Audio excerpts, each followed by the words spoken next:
नमस्कार। आज हम एक बहुत ही दिलचस्प विषय पर बात करने वाले हैं। हमारे पास कुछ स्रोत हैं जो इस पर रोशनी डालते हैं। नमस्कार। हाँ, ये स्रोत स्मार्ट फैमिली नाम की एक सीरीज के सीजन 2 से है, जिसका टाइटल है घर का चिकित्सालय। बिल्कुल। और ये बताते हैं कि कैसे हमारे भारतीय परिवारों के अंदर ही मतलब एक तरह की जबरदस्त हीलिंग उपचार की क्षमता होती है। हाँ, इसका जो सेंट्रल आइडिया है वो यही है कि हर घर एक हीलिंग सेंटर बन सकता है। अच्छा। मतलब परिवार के सदस्य ही शायद अनजाने में एक दूसरे के लिए नेचुरल थेरेपिस्ट बन जाते हैं। वाह। ये एक कोशिश है कि जो हमारी पारंपरिक भारतीय फैमिली सिस्टम है, उसका जो इमोशनल सपोर्ट है, जो ज्ञान है, उसको मॉडर्न साइकोलॉजी के साथ कैसे जोड़ा जाए। और आज हम इसी सीरीज के एक खास एपिसोड पर फोकस करेंगे, घर की डॉक्टर दादी माँ। इसका मेन फोकस है पीढ़ी दर पीढ़ी चले आ रहे भावनात्मक बोझ पर, है हाँ? जिसे अंग्रेजी में जनरेशनल ट्रॉमा कहते हैं, उसे समझना और उसे ठीक करना।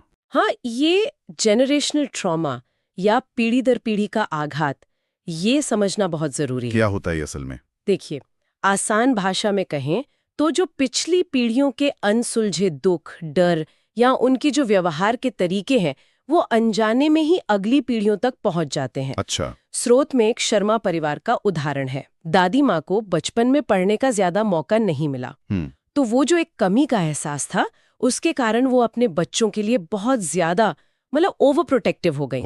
नतीजा ये हुआ कि बच्चों पर हमेशा कुछ बड़ा हासिल करने का, अचीव करने का प्रेशर बना रहा। और फिर वही प्रेशर अगली पीढ़ी पर। बिल्कुल। अब वही दबाव उनके पोते राहुल पर आ गया है। ये एक तरह का साइकिल बन जाता है जो चलता रहता है। हाँ, और स्रोत में इसी शर्मा परिवार की एक कहानी भी है। राहुल कॉलेज से बड़ा परेशान होकर घर आता है। उसे लग रहा है कि वो फेल हो गया, किसी लायक नहीं है।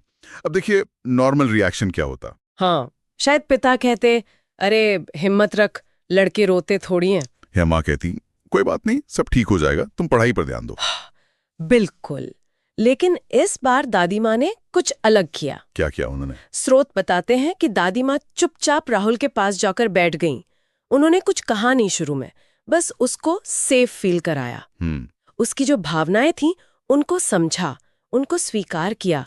जैसे कहा, बेटा यहाँ दादी माँ को बता क्या हुआ। अच्छा। सिर्फ सुना नहीं, सिर्फ सुना नहीं, बल्कि अपनी जिंदगी के अनुभव भी शेयर किए कि कैसे उन्होंने भी कभी ऐसा महसूस किया था। तो ये सिर्फ राहुल को चुप कराना नहीं था, है ना? नहीं, बिल्कुल नहीं। ये तो शायद उस पूरे परिवार में जो एक दर्द का पैटर्न चला आ रहा था, हाँ। उसको ठीक करने की एक तरह से शुरुआत थी। बिल्कुल।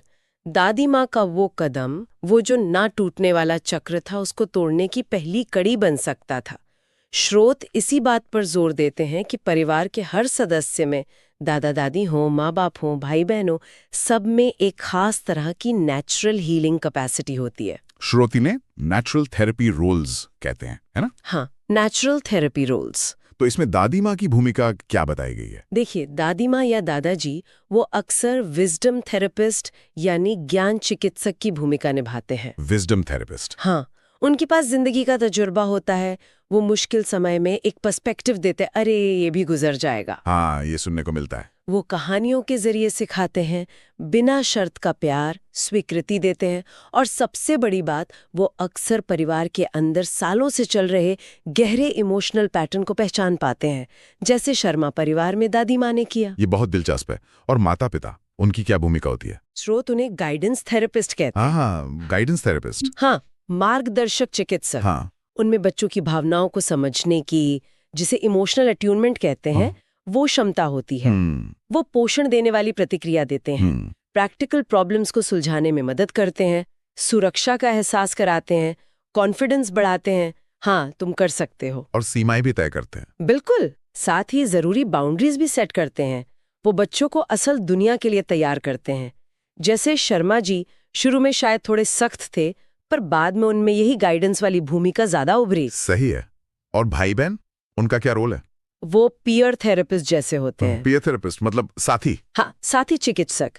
क्योंकि वो लगभग एक ही उम्र के होते हैं, एक ही दौर से गुजर रहे होते हैं, तो वो बिना जज किए एक दूसरे की बात सुन सकते हैं। उनके जो शेयर्ड एक्सपीरियंस होते हैं, वो उन्हें करीब लाते हैं।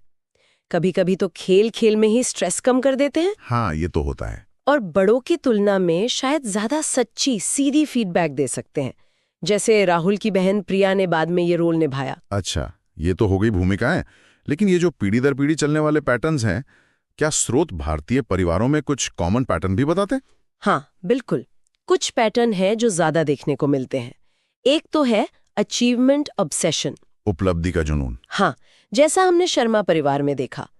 इसकी जड़ें अक्सर कहाँ होती है? पिछली पीढ़ियों की गरीबी में या अवसरों की कमी में। ओके। तो ये सोच अगली पीढ़ी तक पहुंचती है कि तुम्हें वो सब हासिल करना है जो हमें नहीं मिला। और इसका नतीजा? बच्चों पर भारी दबाव, बहुत ज्यादा दबाव, जहां उनकी कीमत ही उनकी सक्सेस से तय होने लगती है। इसका इलाज क्या है?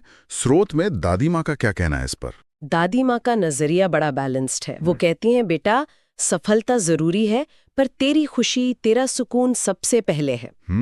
ये प्रेशर कम करता है। बिल्कुल, ये उस बोझ को हल्का करता है। और कोई पैटर्न जो आम है? दूसरा एक बहुत कॉमन पैटर्न है इमोशनल सप्रेशन, भावनाओं का दमन। हाँ, ये अक्सर लोग क्या कहेंगे वाली सोच से आता है। अच्छा। परिवारों में सिखाया जाता है कि भाई बाहर वालों के सामने रोना नहीं या अपनी परेशानियां किसी को बतानी नहीं। हाँ, मजबूत बनो। हाँ, मजबूत बनो।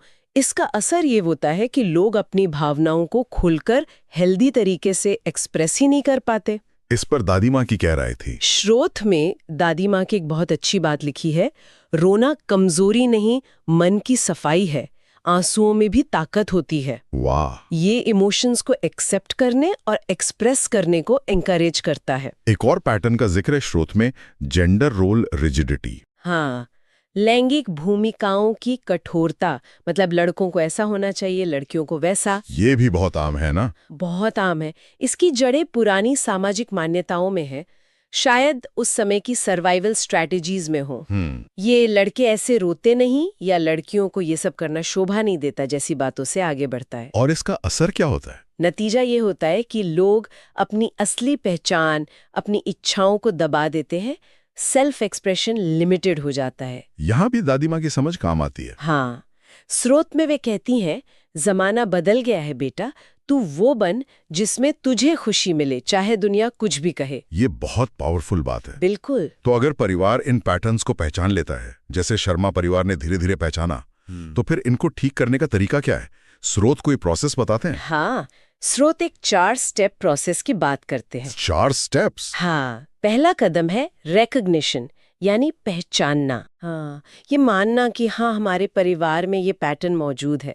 जैसे ये महसूस करना कि शायद हमारे परिवार में सबको लगता है कि वो काफी अच्छे नहीं हैं, या हम अपनी भावनाएं खुलकर नहीं बताते। ठीक है। दूसरा कदम? दूसरा है अंडरस्टैंडिंग, यानी समझ। ये जानना कि ये पैटर्न आया कहाँ से, इसका ऐतिहासिक संदर्भ क्या है। जैसे दादी माँ वाला उदाहरण। बिल्कुल, जैसे दादी माँ ने समझाया कि उनकी शिक्षा की कमी का डर कैसे शर्मा जी पे प्रेशर बना और फिर वही प्रेशर राहुल तक पहुंचा। ये समझना जरूरी है कि हर पीढ़ी ने अपने समय और समझ के हिसाब से बेस्ट करने की कोशिश की। इसमें दोषारोपण नहीं है। नहीं, दोषारोपण नहीं, बल्कि समझ है। और तीसरा कदम? बातचीत। ये शायद सबसे अहम है। बहुत अहम। इसे स्रोत हीलिंग कॉन्वर्सेशंस यानी उपचारात्मक बातचीत कहते हैं। हीलिंग कॉन्वर्सेशंस, इसमें अलग अलग पीढ़ियों के बीच खुलकर ईमानदारी से बात होती है। स्रोत बताते हैं कि कैसे दादी माँ ने शर्मा जी से शायद माफी भी मांगी कि अनजाने में उन पर दबाव डाला। अच्छा। और फिर शर्मा जी ने भी माना कि हाँ, उन्होंने भी राहुल पर वैसा ही दबाव डाला। इसमें सहानुभूति, कंपैशन बहुत जरूरी है। ये समझना कि अतीत की बातें शायद डर से निकली थी, पर उनमें कहीं ना कहीं प्यार भी छिपा था, और अब हम मिलकर इसे बदल सकते हैं। इसे कंपैशनेट रीफ्रेमिंग भी कहा गया है। और आखिरी चौथा कदम? चौथा है न्यू पैटर्न्स क्रिएशन, नए पैटर्न बनाना। ओके। जब पुरानी बातें समझ आ जाएं, पुरानी गांठें खुलने लगे, तो परिवार मिलकर नए हेल्दी तरीके अपना सकता है। कैसे? स्रोत एक फैमिली हीलिंग चार्टर बनाने का सुझाव देते हैं। फैमिली हीलिंग चार्टर, ये क्या है? ये एक तरह का समझौता या नियम सूची है जो परिवार मिलकर बनाता है। जैसे इसमें लिख सकते हैं, हम अपनी भावनाओं को बिना डर के कहेंगे, गलतियां सीखने का मौका है, सजा नहीं, हम एक दूसरे की यूनिकनेस का सम्मान करेंगे, सफलता का मतलब सिर्फ नंबर या पैसा नहीं, बल्कि खुशी और सुकून भी है। ये तो एक पूरा फ्रेमवर्क हो गया, पर रोजमर्रा की जिंदगी में से कैसे उतारें? क्या स्रोत कुछ आसान डेली प्रैक्टिसेस भी बताते हैं? हाँ, बिल्कुल, क्योंकि बदलाव रोज की छोटी आदतों से ही आता है। स्रोत एक मॉर्निंग हीलिंग रिचुअल का जिक्र करते हैं। सुबह का अनुष्ठान? हाँ, बस 5 मिनट का। इसमें परिवार साथ बैठकर दिन के लिए एक पॉजिटिव इंटेंशन सेट कर सकता है, जैसे आज मैं ध्यान से सुनूंगा या आज मैं अपनी ज़रूरतें शांति से बताऊंगी। छोटे छोटे एफर्मेशंस। ये तो किया जा सकता है। और शाम के लिए? शाम के लिए एक इवनिंग इमोशनल चेक इन है, करीब 10 मिनट का। Emotional check in? हाँ, इसके लिए स्रोत एक अच्छी टेक्निक बताते हैं। गुलाब, कांटा और कली, रोज, थॉर्न, बड। रोज, थॉर्न, बड? हाँ, ये क्या है? हर सदस्य दिन का एक गुलाब यानी कोई अच्छी बात, कोई पॉजिटिव एक्सपीरियंस शेयर करता है। अच्छा। एक कांटा यानी कोई चुनौती, कोई मुश्किल भावना या कोई नेगेटिव एक्सपीरियंस।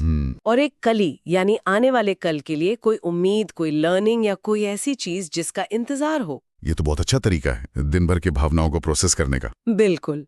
शर्मा परिवार ने इसे अपनाया और पाया कि इससे रोज का तनाव कम हुआ और आपसी समझ बढ़ी। ये रोज की आदतें तो ठीक हैं, पर क्या कुछ और गहरी तकनीकें भी हैं जिनका परिवार इस्तेमाल कर सकता है, शायद थोड़ी एडवांस्ड? हाँ, स्रोत कुछ ऐसी तकनीकों का भी जिक्र करते हैं जो थोड़ी गहरी समझ के साथ परिवार में अपनाई जा सकती हैं। एक है फैमिली जीनोग्राम। फैमिली जीनोग्राम? ये फैमिली ट्री जैसा है? फैमिली ट्री से ज्यादा है। इसमें सिर्फ रिश्ते नहीं, बल्कि पीढ़ियों से चले आ रहे साइकोलॉजिकल पैटर्न भी मैप किए जाते हैं। जैसे स्वभाव की विशेषताएं, करियर चॉइस, रिश्तों के पैटर्न, तनाव से निपटने के तरीके, वैल्यूज, बीमारियां, इन सब का नक्शा बनता है। अच्छा। स्रोत बताते हैं कि दादी माँ ने जब ये बनाया तो उन्हें समझ आया कि उनके परिवार में परफेक्शनिज्म और दूसरों की एक्सेप्टेंस पाने की चाहत पीढ़ी दर पीढ़ी चली आ रही है। और इसे जानने से क्या होता है? इसे जानने से ही बदलाव की गुंजाइश बनती है। जैसा स्रोत कहते हैं, अगर पैटर्न पहचान गए तो बदल भी सकते हैं। सही बात है। एक और तकनीक का नाम मैंने पढ़ा था स्रोत में, एम्प्टी चेयर टेक्निक, खाली कुर्सी। हाँ, एम्प्टी चेयर टेक्निक, ये काफी दिलचस्प है। इसमें एक खाली कुर्सी रखी जाती है और कल्पना की जाती है कि उस पे परिवार का कोई सदस्य बैठा है जो अभी वहां नहीं है, या कोई गुजरा हुआ सदस्य, या फिर अपना ही कोई छोटा रूप, जैसे बचपन का मैं। अपने बचपन के रूप से बात करना। हाँ, फिर उससे बात की जाती है। स्रोत में राहुल का उदाहरण है। दादी माँ उसे अपने 5 साल के बच्चे वाले रूप से बात करने को कहती हैं। उसने क्या कहा? राहुल उससे कहता है, माफ करना, मैंने तुम्हारी उम्मीदें तोड़ी, पर अब मैं तुम्हारा ध्यान रखूंगा। इससे अपने अंदर के जो दबे हुए हिस्से हैं, जो इनर चाइल्ड है, उससे जुड़ने और सेल्फ कंपैशन जगाने में मदद मिलती है। ये तो वाकई काफी गहरा है। अच्छा, एक और तकनीक थी रोल रिवर्सल थेरेपी। हाँ, रोल रिवर्सल थेरेपी, भूमिकाओं की अदला बदली। इसमें परिवार के सदस्य एक दूसरे की भूमिका निभाते हैं। मतलब? जैसे राहुल ने अपने पिता शर्मा जी की भूमिका निभाई और शर्मा जी ने राहुल की। वो एक दूसरे के नजरिए से सिचुएशन को देखते हैं। इससे क्या फायदा होता है? इससे एम्पैथी, सहानुभूति बढ़ती है, एक दूसरे को समझने में बहुत मदद मिलती है। ये सब करते हुए क्या हमारी अपनी भारतीय परंपराओं में भी ऐसे उपचार के तरीके मौजूद हैं? स्रोत इसका जिक्र करते हैं? हाँ, बिल्कुल करते हैं, और ये बहुत महत्वपूर्ण है। स्रोत इस बात को भी हाईलाइट करते हैं, जैसे उपचार के लिए संस्कृत मंत्र। हाँ, कुछ मंत्र हैं जो चिंता कम करने में, जैसे ओम गंगणपते नमः, शांति लाने में ओम शांति शांति शांति, या हिम्मत बढ़ाने में ओम हनुमते नमः मददगार माने जाते हैं। परिवार साथ मिलकर इनका जाप कर सकता है, एक कलेक्टिव हीलिंग प्रैक्टिस की तरह। और कहानियां, दादी नानी की कहानियां तो हमेशा से हमारे जीवन का हिस्सा रही हैं। बिल्कुल, और स्रोत इसे बाकायदा स्टोरी थेरेपी कहते हैं। Story therapy? हाँ, दादी माँ की कहानियां सिर्फ मनोरंजन नहीं है, वो साइकोलॉजिकल हीलिंग टूल्स हो सकती हैं। जैसे राहुल के कॉन्फिडेंस की कमी पर अर्जुन की कहानी सुनाना। हाँ, कि कैसे युद्ध भूमि में उसे भी डर लगा था, पर कृष्ण ने उसे कर्म पर फोकस करने को कहा। हाँ। ये आजकल की जो नैरेटिव थेरेपी या बिब्लियोथेरेपी है, उससे काफी मिलता जुलता है। सही है। और स्पर्श का महत्व, जैसे सिर पर हाथ फेरना, गले लगाना। ये टच थेरेपी है, स्पर्श चिकित्सा। ये तो हमारी संस्कृति में रचा बसा है। हाँ। और अब तो साइंस भी मानता है कि प्यार भरा स्पर्श ऑक्सीटोसिन हार्मोन रिलीज करता है। अच्छा। हाँ, जो स्ट्रेस कम करता है, बॉन्डिंग बढ़ाता है, कॉर्टिसोल लेवल कम करता है, रोज का एक हग या सिर पर प्यार से हाथ फेरना भी एक शक्तिशाली उपचार हो सकता है। तो इन सब तरीकों को अपनाकर शर्मा परिवार का क्या हुआ? स्रोत उनके बदलाव के बारे में क्या बताते हैं? स्रोत बताते हैं कि करीब 2 महीने में ही काफी पॉजिटिव बदलाव आया। जैसे? जैसे राहुल का कॉन्फिडेंस बढ़ा, वो प्रेशर को एक चैलेंज की तरह देखने लगा। दादी माँ तो जैसे परिवार की नेचुरल गाइड बन गई। शर्मा जी का रवैया भी बदला, वो सख्त पिता से ज्यादा एक सपोर्टिव मेंटर जैसे हो गए। प्रिया ने भी अपने भाई को समझने में मदद की। और परिवार के तौर पर? परिवार में इमोशनल एक्सप्रेशन नॉर्मल हो गया, खुलकर बातें होने लगी, प्रॉब्लम सॉल्विंग मिलकर होने लगी, सहयोगात्मक तरीके से। क्या इसके कुछ मापने लायक मेजरेबल नतीजे भी थे? हाँ, स्रोत कुछ आंकड़े देते हैं। जैसे परिवार में स्ट्रेस लेवल में 60% की कमी आई। 60%? वाह! एक्शन हाउस में 80% की बढ़ोतरी हुई। 80%? और जो रोज के छोटे मोटे झगड़े होते थे, उनमें 75% तक कमी आई। ये तो जबरदस्त नतीजे हैं। हाँ, ये दिखाता है कि ये सिर्फ महसूस होने वाला बदलाव नहीं था, बल्कि वास्तविक और मेजरेबल था। और इसका असर क्या सिर्फ परिवार तक ही सीमित रहा? नहीं, ये और भी फैला। उनके पड़ोसियों ने भी उनसे प्रेरणा ली। शर्मा परिवार ने मिलकर कम्युनिटी सेंटर में वर्कशॉप्स की, स्कूल में सेशंस किए। अरे वाह! उन्हें समुदाय की ओर से सबसे भावनात्मक रूप से स्वस्थ परिवार का एक तरह का सम्मान भी मिला। क्या बात है। तो आज की इस पूरी चर्चा से हम क्या मुख्य बातें, क्या टेकअवेज निकाल सकते हैं? स्रोत की पारिवारिक चिकित्सा के स्वर्णिम नियम क्या हैं? देखिए, कुछ मुख्य बातें ये हैं। पहला, हर परिवार के सदस्य में एक नेचुरल हीलर छिपा है। दूसरा, पीढ़ी दर पीढ़ी चले आ रहे दर्दनाक पैटर्न को ठीक किया जा सकता है, बदला जा सकता है। तीसरा, हमारा घर ही हमारा सबसे शक्तिशाली हीलिंग सेंटर बन सकता है। चौथा, पारंपरिक समझ और मॉडर्न साइकोलॉजी का मेल बहुत इफेक्टिव है। सही। पांचवा, हीलिंग अकेले नहीं होती, ये कलेक्टिव है, मिलकर होती है। छठा, रोज की छोटी छोटी प्रैक्टिसेस बड़े बदलाव ला सकती हैं। हाँ। और सातवां, अपनी कमजोरियां या भावनाएं जाहिर करना, वो जो वल्नरेबिलिटी है, वो ताकत है, कमजोरी नहीं। हाँ। और हर पीढ़ी के पास अपना यूनिक हीलिंग गिफ्ट होता है। ये सब बहुत ही प्रेरणादायक बातें हैं, लेकिन एक बहुत जरूरी सवाल, क्या ये सारे तरीके प्रोफेशनल मदद की जगह ले सकते हैं? नहीं, ये एक बहुत बहुत महत्वपूर्ण बिंदु है और स्रोत भी इसे बहुत साफ करते हैं। क्या कहते हैं वो कहते हैं कि अगर परिवार में सीरियस मेंटल हेल्थ इश्यूज है, जैसे गहरा डिप्रेशन, एंजाइटी, सब्सटेंस अब्यूज यानी नशे की लत, खुद को नुकसान पहुंचाने के विचार, घरेलू हिंसा या कोई और गंभीर साइकियाट्रिक डिसऑर्डर, तो प्रोफेशनल हेल्प लेना अनिवार्य है, बहुत जरूरी है। बिल्कुल। ये जो पारिवारिक तरीके हैं, ये सप्लीमेंट्री हो सकते हैं, सहायक हो सकते हैं, पर ये प्रोफेशनल इलाज का रिप्लेसमेंट या विकल्प नहीं है। सेफ्टी हमेशा पहली प्राथमिकता होनी चाहिए। बिल्कुल सही कहा आपने, सुरक्षा सबसे पहले। तो आज के लिए श्रोताओं के सोचने के लिए क्या छोड़ें, कोई एक अंतिम विचार या चुनौती? स्रोत में एक 7 दिवसीय पारिवारिक आघात उपचार यात्रा का जिक्र है, एक 7-डे फैमिली ट्रॉमा हीलिंग जर्नी। अच्छा, उसमें क्या है? उसमें ये सारे कदम शामिल हैं, पैटर्न पहचानने से लेकर सेफ स्पेस बनाने, बड़ों के साथ सेशन करने, पेरेंट चाइल्ड डायलॉग, भाई बहन की थेरेपी, इनर चाइल्ड वर्क और अंत में एक फैमिली हीलिंग चार्टर बनाने तक। शायद ये उन लोगों के लिए एक दिलचस्प दिशा हो सकती है जो इस विषय में और गहराई से जानना चाहें, अपने परिवार के साथ कुछ शुरू करना चाहें। बहुत बढ़िया।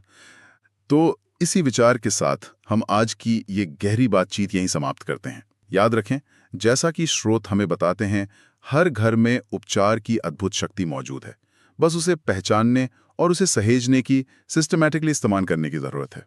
और अंत में बस इतना ही कहना चाहूंगी, एक प्रोफेशनल थेरेपिस्ट शायद आपको हफ्ते में 1 घंटा दे पाए, पर आपका परिवार आपके साथ 24 घंटे है। इस शक्ति को समझें और जिम्मेदारी से इस्तेमाल करें। आप सिर्फ परिवार के सदस्य नहीं हैं, आप एक दूसरे के नेचुरल हीलर भी हैं। अगली बार फिर मिलेंगे एक नए विषय और नए स्रोतों के गहन विश्लेषण के साथ। तब तक के लिए धन्यवाद। नमस्कार।